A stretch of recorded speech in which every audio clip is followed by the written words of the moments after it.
All right, let's tackle the question that's been on every investor's mind for ages. Can you actually predict the stock market? But here's the twist.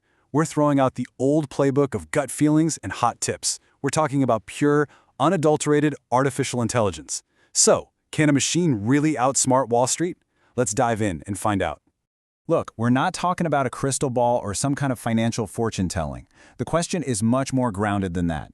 Can we take raw data, feed it to a sophisticated algorithm, and have it forecast something as chaotic and unpredictable as a stock's price? That, right there, is the billion-dollar question we're digging into today.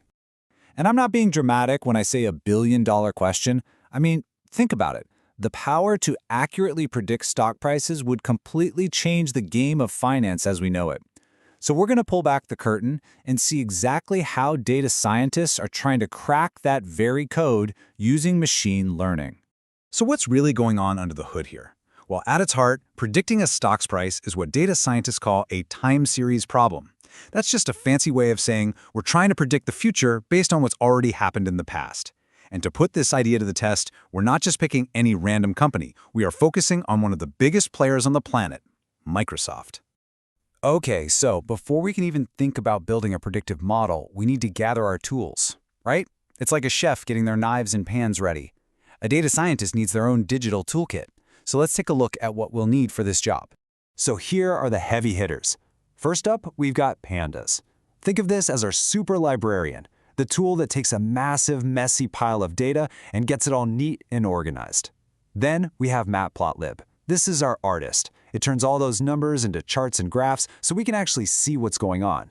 Scikit-learn is like our handy box of shortcuts. It gives us some great pre-built tools to make things go faster. And finally, the main event, TensorFlow. This is the powerhouse, the AI brain that's going to do all the learning.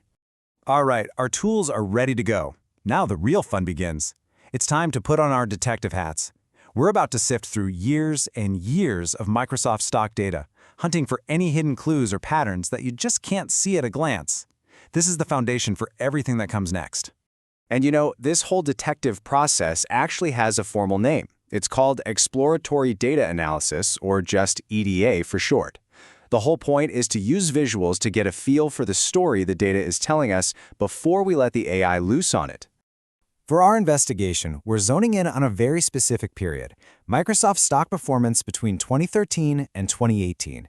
That's a solid 5-year chunk of history, which gives us a really rich set of data to start looking for those crucial patterns. So, what did all this initial digging actually turn up? Well, a few key things really jumped out. We could see the obvious, like the general upward climb of the stock's price over those 5 years. We could also pinpoint specific days where there was a massive spike in trading volume. And by creating visuals that show how things like the opening price and closing price are related, we started to get a much clearer picture of the stock's day-to-day behavior. Okay, so we've looked at the past. We've done our homework. Now for the part you've been waiting for. Teaching a machine how to use that history to actually predict the future. This is where the real AI magic comes into play. The special kind of AI we're using for this is called an LSTM model. Now, that sounds super technical, I know, but the key idea is actually pretty simple. It has a sort of short-term memory. It's specifically built to remember recent events, which, as you can imagine, is absolutely critical when you're dealing with stocks, where what happened yesterday can have a huge effect on what happens today.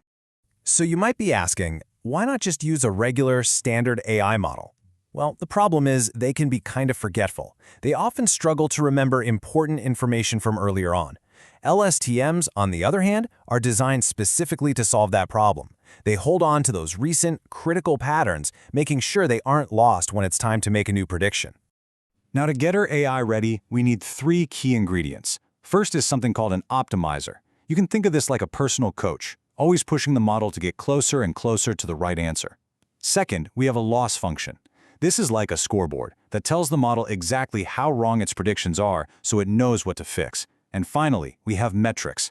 That's basically the final exam we'll use to judge how well it did after all its training is complete.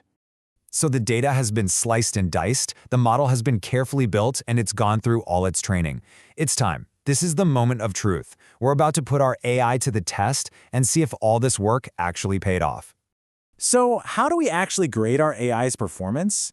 We use a score called the mean absolute error. In plain English, that number just tells us, on average, how far off the model's predictions were from the real thing. And obviously, the goal here is to get that number as close to zero as humanly, or I guess artificially, possible. And the final score is 0.0791. Now, I know that number probably doesn't mean a whole lot by itself, but let me tell you, in the world of machine learning, getting a score that low is fantastic. It's a huge win. It means our model's predictions were incredibly close to what actually happened. A low error score is great and all, but numbers are just numbers. What does that actually look like? How well do the AI's predictions really match up against the real-world stock prices it had never seen before? And wow, just take a look at this. The blue line you're seeing is reality, the actual stock price. The red line? That's what our AI predicted. I mean, they are almost on top of each other. The big swings, the small dips, the model didn't just guess, it learned the fundamental rhythm of the stock's movement. It's pretty stunning. And that really brings us to a huge final thought. We've just seen that an AI can be taught to predict the moves of a massive company's stock with incredible accuracy. So, if this is what the technology can do now, what happens next? What does this mean for the future of investing, for the stock market, and for really the entire world of finances we